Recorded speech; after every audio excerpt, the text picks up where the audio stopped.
Hello, I hope you guys are having a blessed day. We are on to chapter 5 of I almost said of Eliphaz, of Job. And Eliphaz is still talking.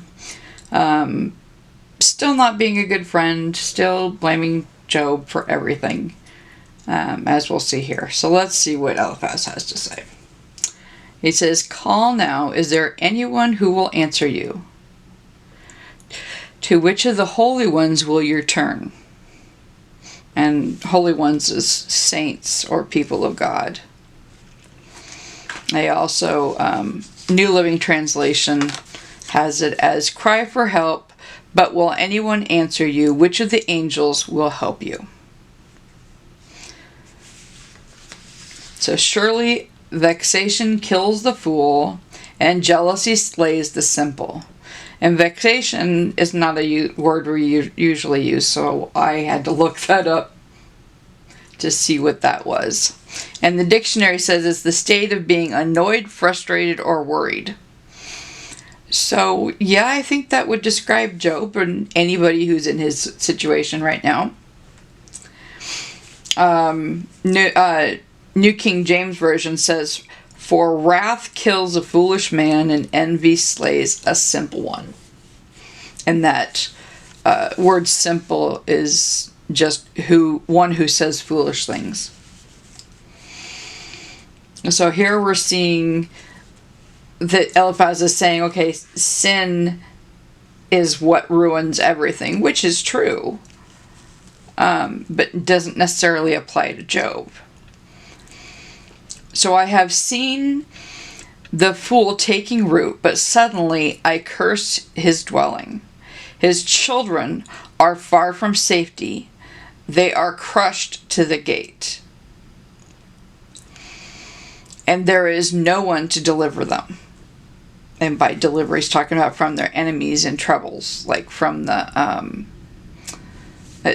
Job 1:15 and 17 is where the was it the Hittites? Hold on, I have to look back because I'm not. Oh, the Sabians and the Chaldeans. So that's who they're talking about.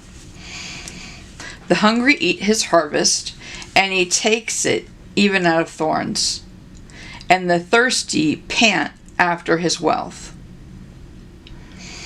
And I need to say here, and I saw it in this Matthew Henry's concise commentary on the whole Bible, right here.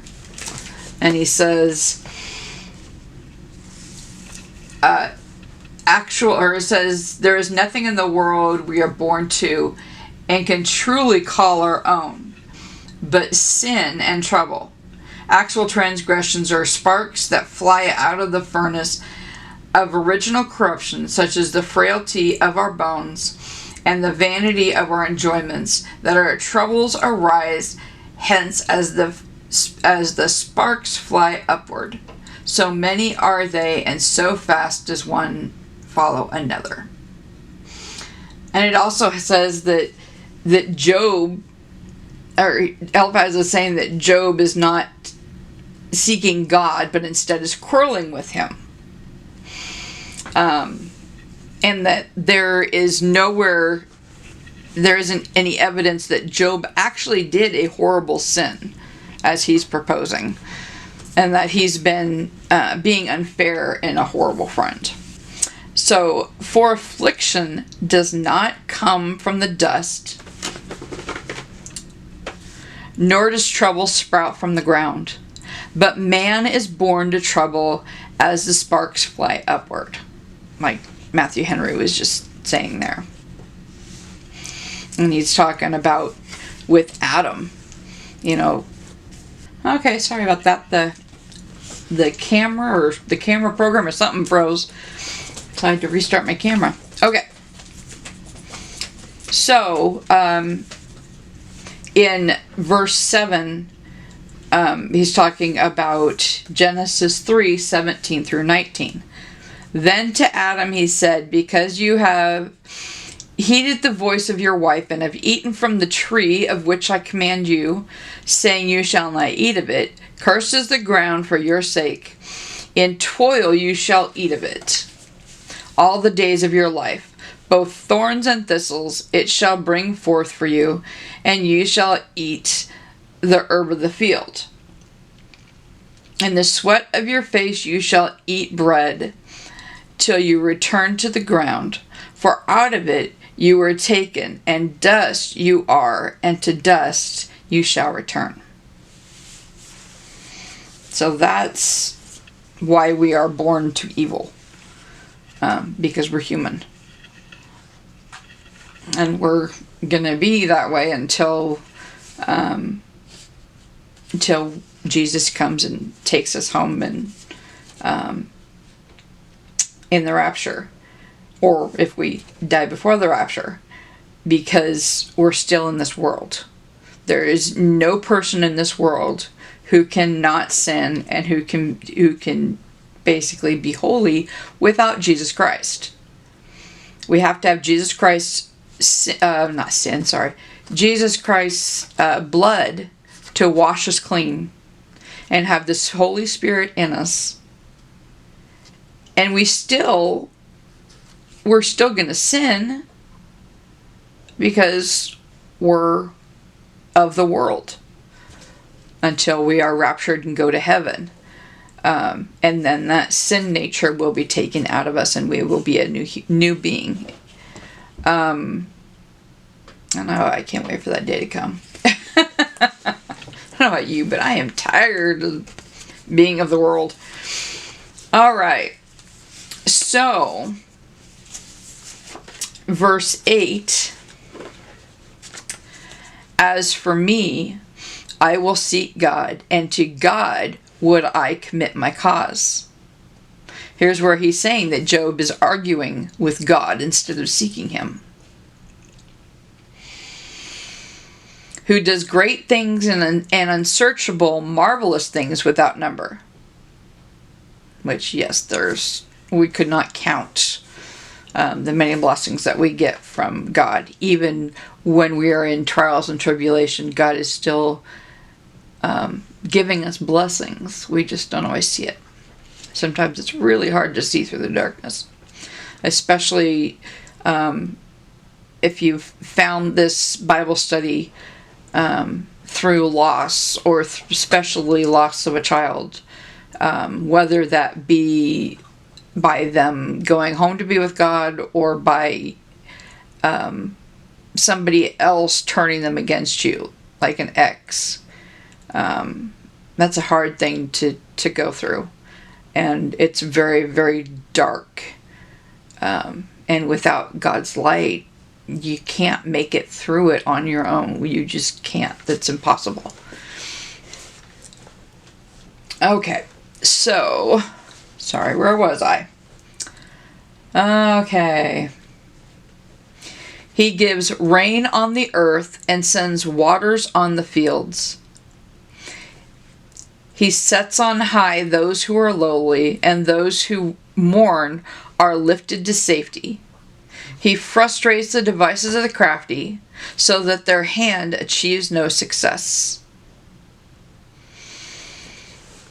And here Matthew Henry also said, prayer will ease your pain, which is so true. It's hard, especially when you're angry at whoever is turning your kids against you, or whoever, ran a red light or drove drunk and had an accident with a loved one and you lost them, or who murdered them, or even just natural causes. You may be mad at God for that. But if you think of it in the way that they're not in this world, they're not of this world anymore. All children below a certain age, and we don't know what that age is, it's the age of accountability, go home to Jesus. And if your loved ones are, if they believe in Jesus and that Jesus died on the cross for their sins, they're going home. They're going to heaven. And their pain and their misery and their trials and tribulations are over. They are in a place of joy. And you can't, that's just like the most amazing place there is. But, sorry, I went off on a tangent. But, so you may be angry at somebody for the loss of a loved one. And that's only natural to be angry at them. But, especially if you've grown to hate them, like I did, it's very, very, very, very dark. And it's very hard to see the light in that. But if you look for God, you will find it. All right. So, and the other thing I was going to say is that if you're praying for somebody, especially the person that you are angry at, if you pray for them to find that salvation, to change and become a new person, it's really hard to hate them and pray for them at the same time.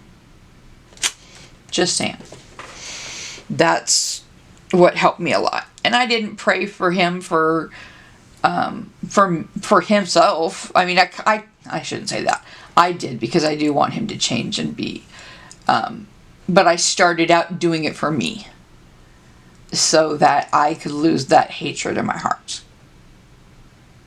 And by the end of it, I was doing it for him and my kids. Especially my kids. Hold on a second, let me get a drink real quick. Okay, sorry. Okay.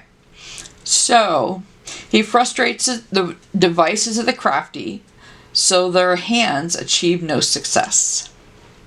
And he will do that. We don't know when that's going to be. You may not be able to even see it. But everybody gets their just desserts, as I say. It may not be until they die and go to hell and burn for all eternity, but it's coming to them. And it may not be in the way that you think. One of the way my ex turned against me is to, I believe he was online pretending to be somebody else, and he was homeschooled, and I wanted him to do his schoolwork, and he was saying how unfair it was that I wanted him to do this. You know, I wanted him to do his chores, and I wanted to do his homework, and that's not fair. And I think that was his dad talking to him, and as if it was coming from another kid. And now I think about it, and I think, okay, well, when he went to go live with his dad, guess what? He still had to do schoolwork because he was put in public school. So part of it was just like, okay, well, you know, he's kind of getting some return on what he did, because now he's got to deal with him, and he's got to convince him to do his schoolwork, and he's got to, you know, make sure that he minds and doesn't just play video games all day. So, to me, that was part of his punishment. And that gave me great joy to know that was his punishment. Alright. So, verse 13. He catches the wise in their craftiness, and the schemes of the wily are brought to a quick end. They meet with darkness in the daytime, and grope at noonday as in the night. But he saves, there it is. He saves the needy from the sword of their mouth and from the hand of the mighty. So the poor have hope, and the injustice shuts their mouth. And poor here is the word dal. Sorry, I had to try and remember my Hebrew here. Which means low, weak, poor, or thin. Verse 17, behold, blessed is the one whom God reproves or corrects. Therefore, despise not the discipline of the Almighty. So he's saying, don't be mad at God because he's disciplining you because you've been doing this sin. Because he's still getting on him about how, oh, you must have sinned. You must have done this. Such a good friend. Oh, I feel sorry for Job. For he wounds, but he binds up. He shatters, but his hands heal. He will deliver you from 6 troubles. In 7 no evil shall touch you. And there's a cross-reference that I have for that one here. Psalm 34:19. Many are the afflictions of the righteous, but the Lord delivered him out of them. And then Psalm 91:3-7. For he will rescue you from every trap and protect you from deadly disease. He will cover you with feathers. He will shelter you with his wings. His faithful promises are your armor and protection. Do not be afraid of the terrors of the night, nor the arrow that flies in the day. Do not dread the disease that stalks in darkness, nor the disaster that strikes at midday. Though 1,000 fall at your side, though 10,000 are dying around you, these evils will not touch you. And Proverbs 24:16, the godly may trip 7 times, but they will get up again. Oh, my camera died on me, or stopped on me, I mean. Okay. You shall be hidden from the lash of the tongue, and shall not fear destruction when it comes. So there we look at Psalm 31:20. You shall hide them in the secret place of your presence, from the plots of man. You shall keep them secretly in the pavilion from the strife of tongues. And I believe that when I was going through everything, that God did keep me from getting hurt too much. Because when my kid said, oh yeah, she knew about it and she let it happen, that could have, put me in jail too. But God kept me from that. Because the detective wanted to talk to me, and my attorney told me not to. So nothing happened. Sometimes I wish I had, because I would hope it would have done something for my dad's case, but Okay. But I don't think God wanted me to. I think everything worked out the way God wanted it to, and in a way that would somehow get him more people to turn to him, and to get to point glory at him. If I had gone to jail, I may have been more mad at him and may not have grown as close to him as I did. Or I may not have been here with my mom when she was going through her cancer treatments and in the last couple years of her life, because during that time she went back to God. So God's got a path that he wants us to go down, and we don't always know why. But sometimes we get to see certain things. So always look for the silver linings. Always look for the blessings that God is bringing through your trials and tribulation. Okay. So Psalm 91, 5-7. You shall not be afraid of the terror by day, nor of the arrow that flies by night, nor of the pestilence that walks in the night, or in the darkness, nor the destruction that lays waste at noonday. Hold on a second. This brought something up on my computer for some reason. Okay.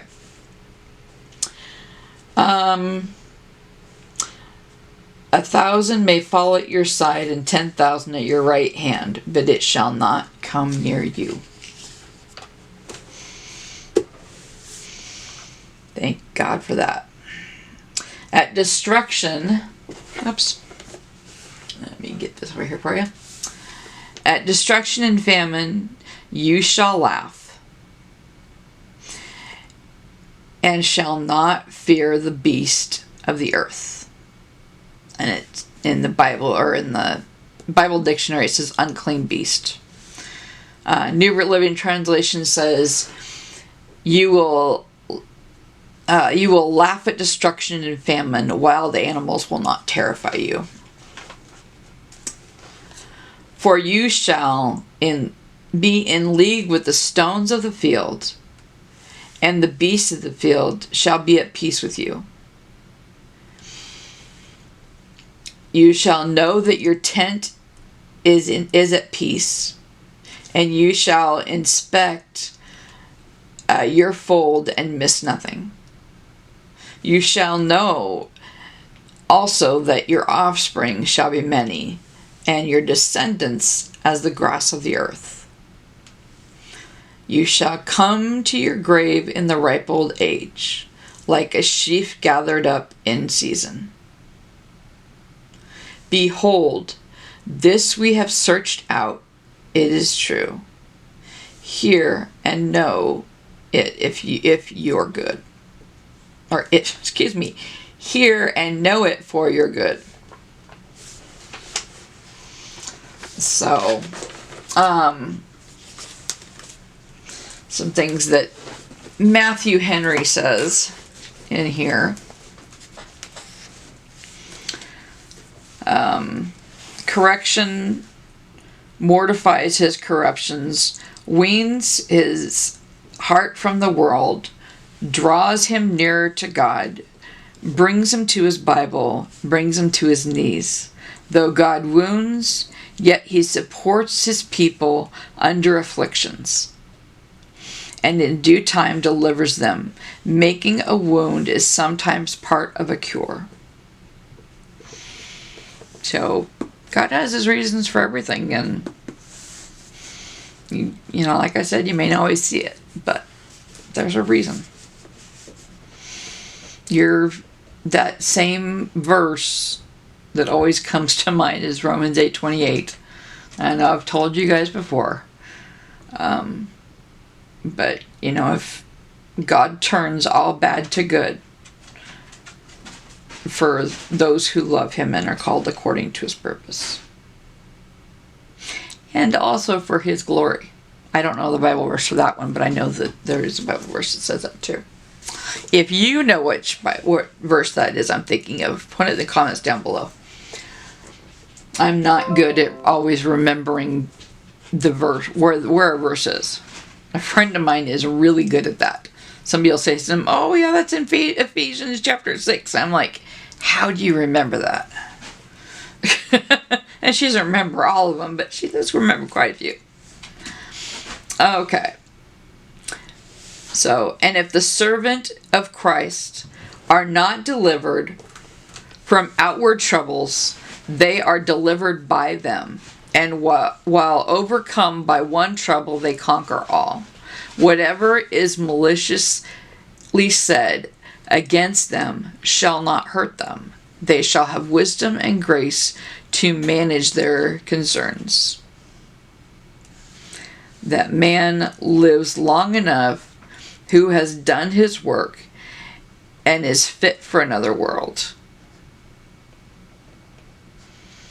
which is heaven. Ouch. It's Sorry, my dog just stepped on my foot with her nail. All right. Oops, sorry, I forgot to move it up. So believers are not to expect great wealth, long life, or to be free from trials, but all will be ordered for the best. And remark from Job's story that steadiness of mind and heart under trial is one of the highest attainments of faith. There is a little exercise for faith when all things go well. But if God raises a storm and permits the enemy to send a wave after wave, and seemingly stands aloof from our prayers, then still to hang on and trust God when we cannot trace Him. This is the patience of the saints. Blessed Savior, how sweet it is to look unto Thee, the author and finisher of faith, in such moments. I really liked that. I thought that was awesome. And very, very true. You know, my faith has never been as strong as it is right now. And it's really cool because I've never understood the Bible as well as I do now. And I don't know, I am far from knowing, everything and stuff. But when I'm doing my Bible studies and I'm reading through the Bible, things I remember more, I retain it. I'm like, oh, wait a minute. I remember, a couple of chapters ago or a couple books ago, I was reading something about that. And it just, as you read more and more, especially if you read it from Genesis to Revelation in order, I'm reading it right now in the order that it was, in chronological order. So the order that the books of the Bible were written. And it's really cool to kind of see how things are coming together. It's amazing. So, anyway, as usual, sorry. If you need if you have any prayer requests, please put them down below in the comments, and I will be sure to pray for you. I will be praying for everybody who watches these videos anyway, but I would love some specific requests. And if you guys want to go down and look at the comments and pray for others, I would love to create this great prayer chain where we're all just praying for each other and just holding each other up. And if you need to talk, I'm always here. You can send me a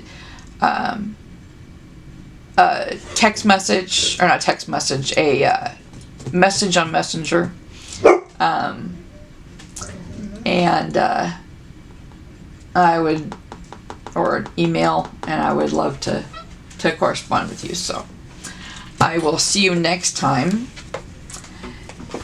And sorry, my dog came in. God bless and bye, and hope to see you in the sky.